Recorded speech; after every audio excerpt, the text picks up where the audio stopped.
Welcome to KRR kitchen. இன்றைக்கி நம்ம கிச்சனில் நல்ல ஒரு ஹெல்த்தியான டிஃபன் ரெசிபி தான் பார்க்க போகிறோம். இன்றைக்கி நம்ம சிவப்பு அவல் கார கொழுக்கட்டை எப்படி செய்கிறதுன்னு தான் பார்க்க போகிறோங்க. ரொம்ப சூப்பராக அருமையாக இருக்கும். இந்த கார கொழுக்கட்டை கூட தொட்டு சாப்பிட்ற மாதிரி குயிக்காக செய்கிற மாதிரி ஒரு சூப்பரான கார சட்னியும் சேர்த்து பார்க்க போகிறோம். ரொம்ப அருமையாக இருக்கும். இந்த கொழுக்கட்டைக்கும் இந்த கார சட்னிக்கும் டேஸ்ட்டு ரொம்ப சூப்பராக இருக்குங்க. இந்த ரெண்டு ரெசிபியும் எப்படி செய்கிறது நம்ம வீடியோக்குள்ளே போய் பார்ப்போம். அதுக்கு முன்னாடி நம்ம சேனலை இப்போ தான் ஃபஸ்ட் டைம் பார்க்குறீங்கன்னா சப்ஸ்கிரைப் பண்ணி வச்சுக்கோங்க. கூடவே பெல் சிம்பிள் ப்ரெஸ் பண்ணி ஆளுங்கிற ஆப்ஷனையும் ப்ரெஸ் பண்ணி வச்சுக்கோங்க. அப்போ தான் நான் போடுற வீடியோஸ் எல்லாம் உங்களுக்கு தொடர்ந்து நோட்டிஃபிகேஷனில் ஒன்றுக்கு ஒன்றே கிடச்சிக்கிட்டு இருக்கும். இப்போ வாங்க அந்த கொழுக்கட்டை ரெசிபி எப்படி செய்கிறதுன்னு பார்த்துடலாம்.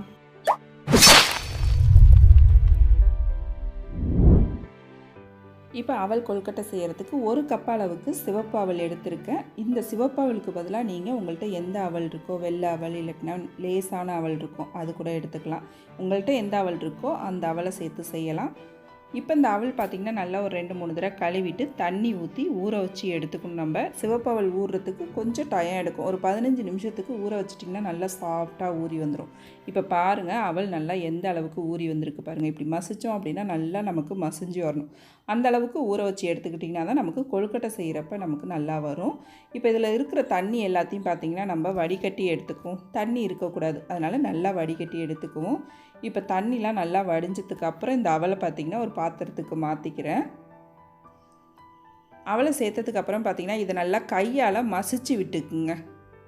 நல்லா மாவு மாதிரி மசிச்சு விட்டுக்கணும் நம்ம. அப்போ தான் நமக்கு கொழுக்கட்டை பிடிக்கிறதுக்கு ஈஸியாக வரும். அதனால் நல்லா மசிச்சு எடுத்துக்குங்க. இப்போ பாருங்கள், அவல் நல்லா இந்த அளவுக்கு மசிச்சு எடுத்துருக்கேன். இப்போ இது இருக்கட்டும், நம்ம கொழுக்கட்டை எப்படி செய்கிறதுன்னு பார்ப்போம். அதுக்கு அடுப்பில் ஒரு கடாய் வச்சுருக்கேன். இதில் ஒரு 2 டீஸ்பூன் அளவுக்கு தேங்காய் எண்ணெய் சேர்த்துக்கிறேன். தேங்காய் எண்ணெயில் தாளிப்பு கொடுக்கும்போது பார்த்திங்கன்னா டேஸ்ட்டும் வாசனையும் சூப்பராக இருக்குங்க. இப்போ எண்ணெய் காஞ்சதுக்கப்புறம் இதில் 1 டீஸ்பூன் அளவுக்கு கடலைப்பருப்பு, 1 டீஸ்பூன் உளுந்து, 1/2 டீஸ்பூன் அளவுக்கு கடுகு சேர்த்து நல்லா பொரிஞ்சு வரட்டும். இந்த கடுகு, உளுந்து, கடலைப்பருப்பு எல்லாம் நல்லா செவந்து பொரிஞ்சு வந்ததுக்கப்புறம் 2 வரமிளகாய் கிள்ளி வச்சுருக்கேன், அதையும் சேர்த்துக்கிறேன். இது கூடவே கொஞ்சமாக பெருங்காயத்தூளும் சேர்த்து நல்லா கலந்து விட்டுக்குங்க. இப்போ எல்லாம் நல்லா பொரிஞ்சு செவந்ததுக்கப்புறம் இதில் ஒரே ஒரு பச்சை மிளகாய், ஒரு சின்ன துண்டு இஞ்சி நல்லா பொடுசாக கட் பண்ணி வச்சுருக்கேன், அதையும் சேர்த்துக்கிறேன். இப்போ இஞ்சி பச்சை மிளகாய் நல்லா வதங்கினதுக்கப்புறம் பார்த்திங்கன்னா பொடுசாக நறுக்குன்னா கருவேப்பிலை, கொத்தமல்லி சேர்த்துக்கிறேன். அப்புறம் இது கூடவே ஒரு 1/2 கப் அளவுக்கு தேங்காய் துருவலும் சேர்த்துக்கிறேன். சேர்த்து நல்லா ஒரு 2 செகண்ட் நல்லா அந்த ஹீட்லேயே வதக்கி விடுங்க. தேங்காய் லைட்டாக வதங்கினதுக்கு அப்புறம் நம்ம மசிச்சு வச்சுருக்க அவளையும் இது கூட சேர்த்துக்குவோம். நம்ம அவளை நல்லா எந்த அளவுக்கு உங்களால் மசிக்க முடியுமோ அந்த அளவு மசிச்சு எடுத்துக்குங்க. இப்போ இதுக்கு தேவையான அளவு உப்பும் சேர்த்து நல்லா ஒத்தாப்பில் கலந்து விட்டுருவோம். நம்ம நல்லா அந்த உப்பு, வெங்காயம், பச்சை மிளகாய் எல்லாம் போட்டிருக்கோம்ல, அது எல்லாம் நல்லா ஒன்று கலந்து வரணும். நல்லா கலந்து எடுத்துக்குவோம். கலந்து விட்டுட்டு பார்த்திங்கன்னா அடுப்பை ஆஃப் பண்ணிவிடுங்க. அடுப்பை ஆஃப் பண்ணி இதை நல்லா ஆற வச்சு எடுத்துக்கணும். நம்ம ஆற வச்சதுக்கு அப்புறம் தான் நம்மளால் கொழுக்கட்டை பிடிக்க முடியும். இப்போ இது நல்லா ஆறிட்டு இருக்கட்டும். இதுக்கிடையில் நம்ம சட்னி எப்படி அரைக்கிறதுன்னு பார்ப்போம். இப்போ இன்றைக்கி நம்ம கார சட்னி தான் அரைக்கிறது எப்படின்னு பார்க்க போகிறோம். அதுக்கு ஒரு மிக்ஸி ஜார் எடுத்திருக்கேன். அதில் ஒரு 2 பெரிய வெங்காயம், 2 தக்காளி, 2 பூண்டு பல், அப்புறம் பார்த்திங்கன்னா கொஞ்சமாக உப்பு. காரத்துக்கு நான் இன்றைக்கி மிளகாத்தூள் தான் சேர்க்க போகிறேன். தனி மிளகாத்தூள் ஒரு 1/2 டீஸ்பூன் அளவுக்கு சேர்த்துக்கிறேன். இப்போ இதை பார்த்திங்கன்னா தண்ணி தேவைன்னா மட்டும் விட்டுக்குங்க. அப்படி இல்லைன்னா தண்ணி ஊற்றாமல் நல்லா நைஸாக அரைச்சி எடுத்துகிட்டு வந்துடுவோம். அந்த வெங்காயம் தக்காளி பழத்தில் உள்ள தண்ணியே போரும். இந்த அளவுக்கு நல்லா நைஸான பேஸ்ட்டாக அரைச்சி எடுத்துக்குங்க. இப்போ இந்த சட்னியை தாளிக்கிறதுக்கு பார்த்திங்கன்னா அடுப்பில் ஒரு சின்ன கடாய் வச்சுருக்கேன். அதில் நல்லெண்ணெய் விட்டுருக்கேன் ஒரு 2 டீஸ்பூன் அளவுக்கு. இந்த சட்னி நல்லெண்ணெயில் தாளிக்கும் போது டேஸ்ட்டு ரொம்ப சூப்பராக இருக்குங்க. இப்போ எண்ணெய் காஞ்சதுக்கப்புறம் பார்த்திங்கன்னா இதில் 1 டீஸ்பூன் அளவுக்கு கடுகு, உளுந்து, ஒரு கொத்து கருவேப்பிலை, கொஞ்சம் பெருங்காயத்தூள் சேர்த்து நல்லா கலந்து விட்டுக்கிறேன். எல்லாம் பொரிஞ்சு செவந்ததுக்கப்புறம் நம்ம அரைச்சி வச்சுருக்க சட்னியை இதில் சேர்த்துக்குவோம். சட்னியை சேர்த்து கொஞ்சமாக தண்ணி சேர்த்துக்குங்க. அதிகமான அளவு தண்ணி சேர்க்க வேணாம். கொஞ்சம் திக்காக இருந்துச்சுன்னா டேஸ்ட் ரொம்ப அருமையாக இருக்கும். இப்போ தண்ணி சேர்த்து இந்த சட்னியை ஒரு 2 செகண்ட் மட்டும் ஒரு கொதி வரட்டும். நல்லா கலந்து விட்டுருங்க.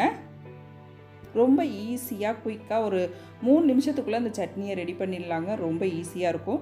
இந்த சட்னி கொழுக்கட்டைக்கு மட்டும்தான் இல்லை, இட்லி, தோசை, அப்புறம் பார்த்திங்கன்னா நம்ம பணியாரத்துக்கெலாம் ரொம்ப அருமையாக இருக்கும் இந்த சட்னி.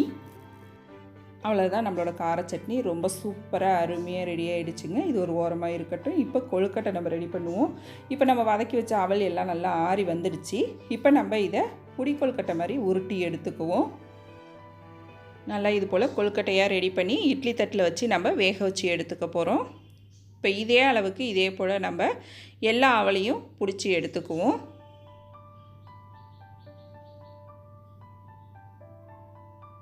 இப்போ பாருங்கள் கொழுக்கட்டை ரெடி ஆகிடுச்சு. இதை நம்ம வேக வச்சு எடுத்துக்குவோம். வேக வைக்கிறதுக்கு இட்லி பாத்திரத்தில் தண்ணி நல்லா கொதி வந்ததுக்கு அப்புறம் வேக வச்சு எடுத்துக்குவோம். கொதி வந்ததுக்கப்புறம் நம்ம உருட்டி வச்சுருக்க அந்த கொழுக்கட்டையை வச்சு மூடி போட்டு ஒரு 10 நிமிஷம் வேக வச்சோம்னா போதும், டக்குன்னு வெந்து வந்துடும். இப்போ பாருங்கள் 10 நிமிஷம் கழித்து பார்ப்போம். கொழுக்கட்டை நல்லாவே வெந்து வந்திருக்கு பாருங்கள். ரொம்ப சூப்பராக அருமையாக நல்ல கமகமன்னு ஒரு வாடையோட ரொம்ப அருமையாக ரெடியாகி வந்திருக்குங்க. இப்போ இதை வந்து நம்ம ஒரு பிளேட்டுக்கு மாற்றிக்குவோம். ரொம்ப சாஃப்டாக ரொம்ப அருமையாக இருக்குங்க டேஸ்ட்டும்.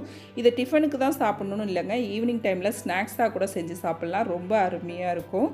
இன்றைக்கி நம்மளோட அவல் கொழுக்கட்டையும் கார சட்னியும் எப்படி செய்கிறதுன்னு பார்த்தோம். ரெண்டுமே ரொம்ப அருமையாக சூப்பராக வந்திருக்கு. நீங்களும் இதே போல் நான் இன்றைக்கி சொன்ன அளவுகளோட இந்த 2 ரெசிபியும் ட்ரை பண்ணி பாருங்கள். ட்ரை பண்ணி பார்த்துட்டு எப்படி இருக்குன்னு எனக்கு கமெண்ட் பண்ணுங்கள். என்னோட இந்த ரெசிபி பிடிச்சிருந்ததுன்னா லைக் பண்ணுங்கள், ஷேர் பண்ணுங்கள். மறக்காமல் நம்ம KRR கிச்சனை சப்ஸ்கிரைப் பண்ணி வச்சுக்கோங்க. நாளைக்கு வேறு ஒரு ரெசிபியோடு சந்திப்போம். தேங்க்ஸ் ஃபார் வாட்சிங்.